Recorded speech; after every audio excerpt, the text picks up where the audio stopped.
a longtime friend of the radio station here at 90.3 The Rock and a staple of our local music scene.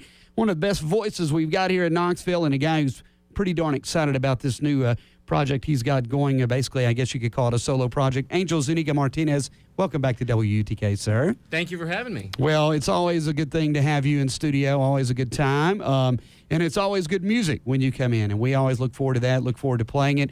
You've been working real hard. Of course, you've been involved, I guess, the last, how many years with Angel the Love Mongers now? Is it 3 or 4, almost 4, something like that? 4. It was a 4-year run. Yeah, 4-year run. 2 albums. Step up there a little bit more. There you go. Two fine 4-year records. run, 2 albums, a Bonnaroo appearance, and multiple gigs. Lots of good times, lots of good gigs. And now you are stepping out a little bit on your own, if you will. To do that, you got some other guys playing with you, and you don't have them all here, I guess, right now. But if you would go ahead and introduce who is in studio performing with you today, and then let us know who else will be with you at the pub tomorrow night, or who else is working on the record with you. Sure. To my right here is, speak up over here, my man. This is Mr. Frank Shedrick. Say hello, Frank. Hello.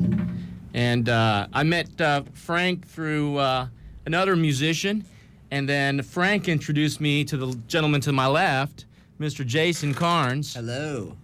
And so Frank plays wonderful percussion drums and sings.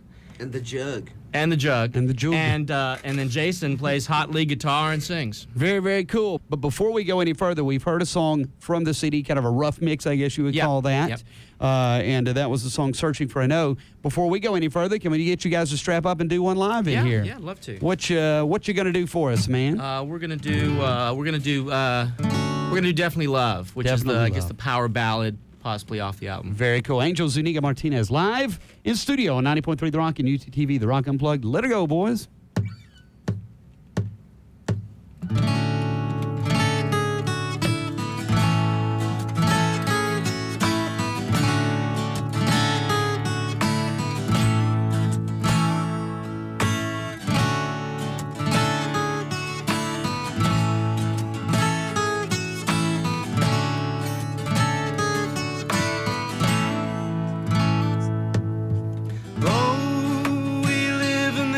Old house, we struggle just to buy it. Oh, out here on Stockley Road. Oh, we married much too soon.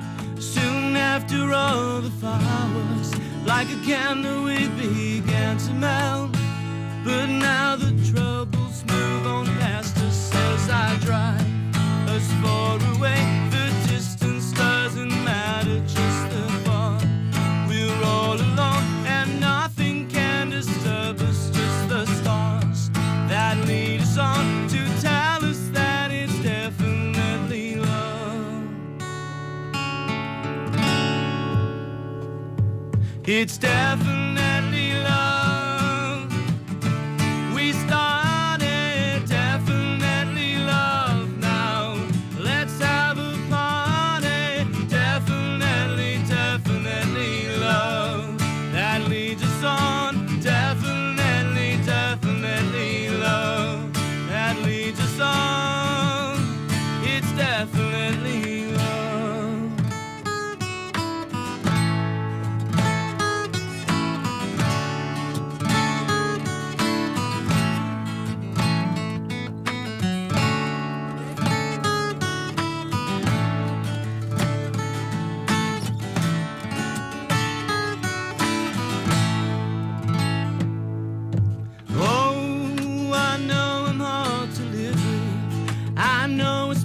My mind, but my heart has been true to you. Oh, so desperate days may follow, but desperate days will end. But I'll just keep on loving you. But now the troubles move on past us as I drive us far away. The distance doesn't matter, just the thought. We're all alone and nothing can disturb us, just the stars that lead us on to tell us that it's definitely love.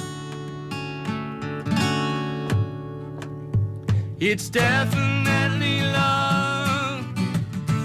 We started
Very, very cool tune there. Angel Zuniga Martinez getting help from Frank and Jason live in studio here on 90.3 The Rock and UTTV. The Rock Unplugged, a song called Definitely Love. Love being a recurring theme in a lot of songs from Angel and the Love Mongers. Sure, yes. So, if that part ain't broke, why fix it, I guess, right? Yeah.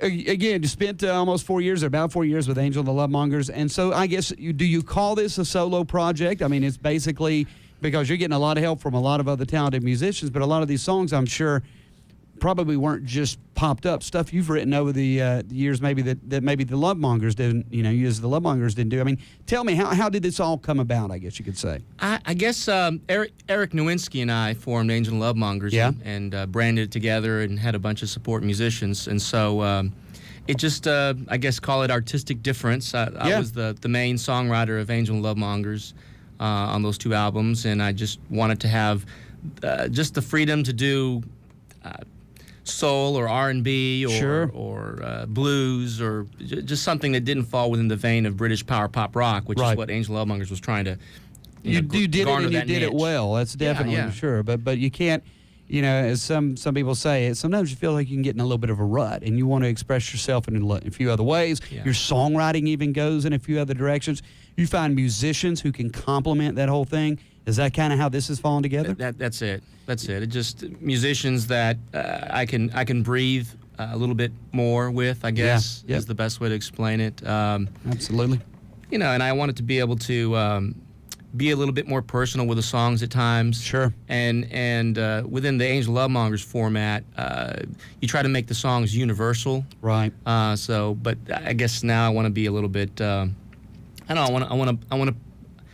want to personalize them. I want to get more political if I want it to get more political. We have a song about the bailout. Things like that.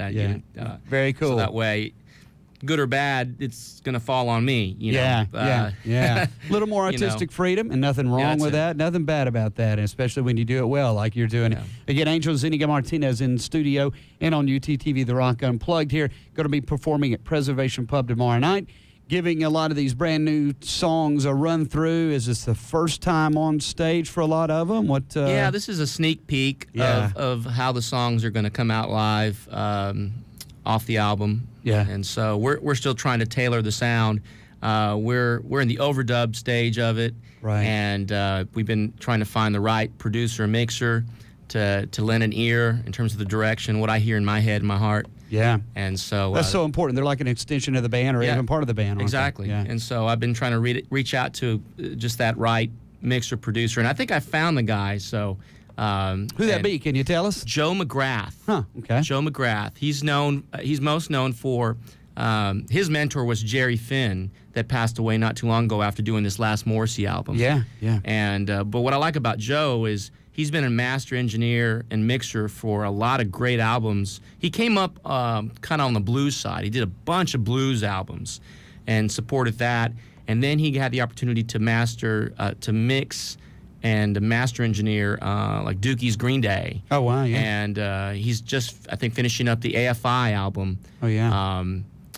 Which is, heavy, hard, a lot of layers, a lot of, and then the power punk and with Green Day and some other stuff, and then he's done Morrissey, and so he's got a range. Kebmo, he's done Kebmo. Oh, wow, love Kebmo. What an amazing musician. I just like his range and diversity to where he can do hard stuff, and then he could just basically like the blues artist. He says, "Man, Angel, I can just put a mic everybody up great. They're all talented musicians. We hit record." And then pretty much the album's done. You just do a couple tweaks, this and that, but there's not really a whole lot of overdubs. It's what it is. Yeah, just pure, and it's beautiful. And I love that. I love that side of it. Right. But at the same time, with him doing some Morrissey and some other stuff, he knows the sweetness of it. Sure. Of an album, of how to sweeten things up. Right. And I mean, if you could, and Morrissey he's an artist who's been around a long time. He's a guy who knows what he wants to sound like. Yeah. No, and so, I mean, if you can work with someone like Morrissey and come up with a product like you did on that last record, and and then move on and go on to something else or somebody else or a whole nother sound, man, and do that well, sure enough, I mean, you're right. If you can attach yourself to that, hey, hop on for the ride. It's going to be a good one. And most of your great rock bands start as blues bands anyway, I think. So that guy having that background and moving on up and forward. Well, that's exciting. How many how many songs, I guess, do you feel good enough as far as saying, we're pretty much got them completed, the rough mixes are down, now we just got to tweak them? How far along are you in the process of getting the first ever Angel Zuniga Martinez record released? Yeah, it's we've got 10 songs that we have the basic tracks down and most of the overdubs on, and there's another 4 that we have all the pre-production done that we're about to go in and lay down that. But I was kind of holding back a couple of those for the opportunity with someone like Joe to say, hey, I'm incredibly digging these things. Why don't you come out to LA and lay those down? Right. So that's what I was kind of holding back on, which is like the title track of the album is called The Cage, and then the rockin' single, which is a duet. It's a hard rock duet, and so which I was trying to find Lita Ford, tracking down Lita Ford to sing the duet part. Yeah. It's what I hear in my head. Yeah. Or something Lita Ford close. wannabe or something. Almost Lita Ford. She's about to release a new album and is going to start touring again. Oh, wow. Yeah. Wow. That's pretty wild. Yeah, what a voice. I mean, just amazing. So are you going out to L.A. to do this stuff? Is it stuff you do here and send to him through the magic of the whole MP3? We've been working here with David Slack recommended a gentleman named Alan Smith, Al Studios. Cool. And he has a Pro Tools tracking studio, and we've been utilizing him. And then David Slack has got a studio at his house, and so we've been doing some of the overdubs there. And a lot of the string arrangements and the orchestration, that's all David Slack, and most of all that's been done over at his house. Wow. His home cool. studio. So this whole computer thing, I think it's going to catch on, don't you? Gosh, yeah. man, it's incredible that you can do that and then send it all out to someone like Joe over in LA and have him. Very cool. It helps the whole process along. Well, cool. Again, Angel Zuniga Martinez. They got Frank and Jason by his side. Can we get another song out of you right now, man? Yeah, you guys actually, I wanted to to sort of compare and contrast how we were trying like that. We played that Searching for a No song, and it's very orchestrated, really pretty and sweet. And so when we play it out live, we've got more guitars going, and it's a lot more rocking. And so what you played was is lacking a lot of the rock overdubs. And cool. So we're going to hear a little rocking track now of it. Very, very cool. So. Angel Zuniga Martinez, again, Searching for a No. What you're going to be doing, I guess, here. Live in studio on 90.3 The Rock and UTTV The Rock Unplugged. Have at it, fellas.